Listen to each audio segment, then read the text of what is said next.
Saudara-saudari yang terkasih, kita jumpa lagi dalam Pelita Hati hari ini, Senin 27 Juni 2022, hari biasa dalam Pekan Biasa yang ke-13. Bersama saya Romo Thomas Suratno SC dari Paroki Cilandak, Jakarta Selatan, mendengar dan merenungkan Sabda Tuhan, yakni firman Tuhan yang tersurat dalam Injil Matius, bab atau pasal 8, ayat 18 sampai dengan ayat 22.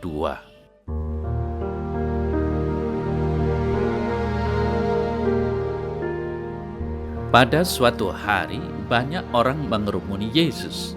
Melihat hal itu, Yesus menyuruh bertolak ke seberang. Lalu datanglah seorang ahli Taurat dan berkata kepadanya, "Guru, aku akan mengikut engkau kemana saja engkau pergi." Yesus berkata kepadanya, "Serigala mempunyai liang dan burung mempunyai sarang, tetapi anak manusia tidak mempunyai tempat untuk meletakkan kepalanya." Seorang lain, yaitu salah seorang muridnya, berkata kepadanya, "Tuhan, izinkanlah aku pergi dulu menguburkan ayahku." Tetapi Yesus berkata kepadanya, "Ikutlah aku dan biarlah orang-orang mati menguburkan orang-orang mati mereka."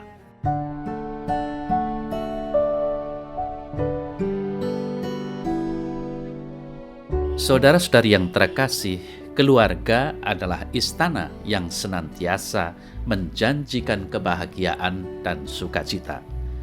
Keluarga yang senantiasa diwarnai kasih sayang, saling pengertian, rukun, dan damai, senantiasa membawa kebahagiaan dan kenyamanan. Maka tidaklah mengherankan jika ada orang agak susah untuk berpisah dan tinggal jauh dari keluarganya. Misalnya saja, seorang calon imam menangis haru pada saat memberkati keluarganya.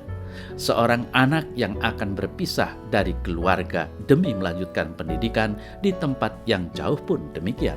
Sebab mulai saat itu mereka harus hidup mandiri dan berada di luar zona nyaman.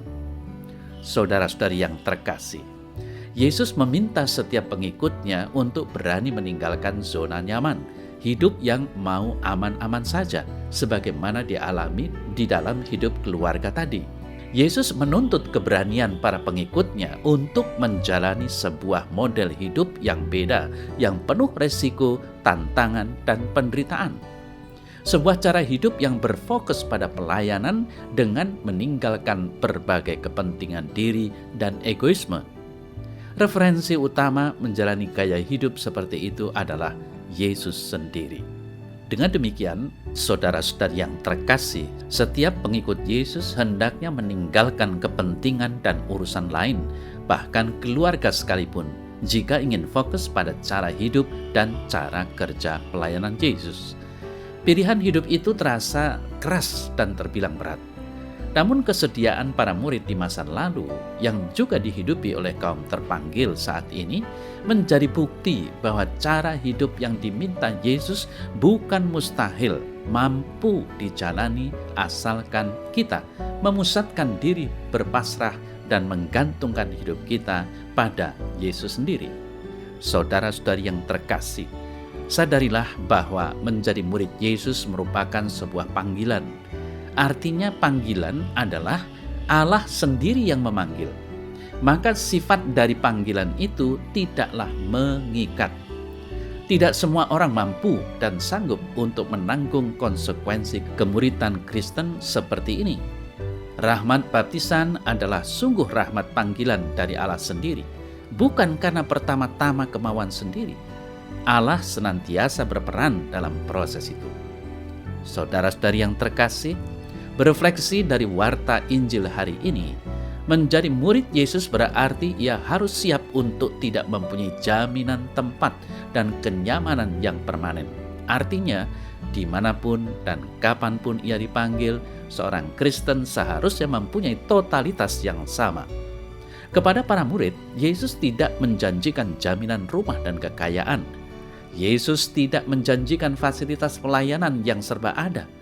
Kepada ahli Taurat yang hendak menjadi muridnya, Yesus dengan tegas mengatakan, "Serigala mempunyai liang dan burung mempunyai sarang, tetapi anak manusia tidak mempunyai tempat untuk meletakkan kepalanya. Saudara-saudari yang terkasih, selain totalitas kesiapsediaan, menjadi murid Yesus berarti juga harus siap untuk berhadapan dengan siapapun. Seorang Kristen juga harus berani menunjukkan kualitas kekristenannya ketika menghadapi situasi seburuk apapun. Orang yang sudah menjadi murid dalam Injil hari ini diajak oleh Yesus untuk berani menghadapi kenyataan yang tidak mudah, tetap mewartakan Injil meski berhadapan dengan kematian. Yesus tidak mengatakan bahwa tidak penting menguburkan orang tua yang sudah mati. Yang hendak disampaikan oleh penginjil Matius adalah bahwa situasi tidak mudah seperti itu menjadi situasi yang akan dihadapi oleh murid-murid Yesus. Berhadapan dengan situasi itu, seorang Kristen hendaknya tidak terlalu larut dalam duka dan kesedihan. Bagi murid Kristus, senantiasa ada harapan kebahagiaan pada waktunya jika yang menjadi utama adalah kerajaan Allah. Saudara-saudari yang terkasih, menjadi murid Kristus bukanlah perkara mudah, namun bukan juga perkara yang menyedihkan. Harga yang harus dibayar seorang murid Kristus adalah kemartiran. Kemartiran yang dimaksud bukan kemartiran yang menyedihkan, namun kemartiran yang disadari dan diterima dengan sukacita Kristiani.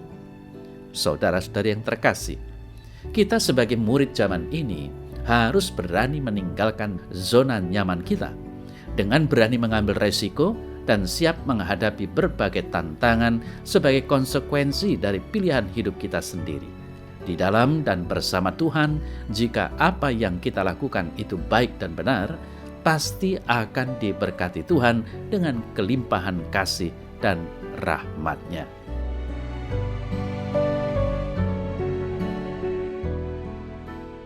Dalam nama Bapa dan Putra dan Roh Kudus. Amin.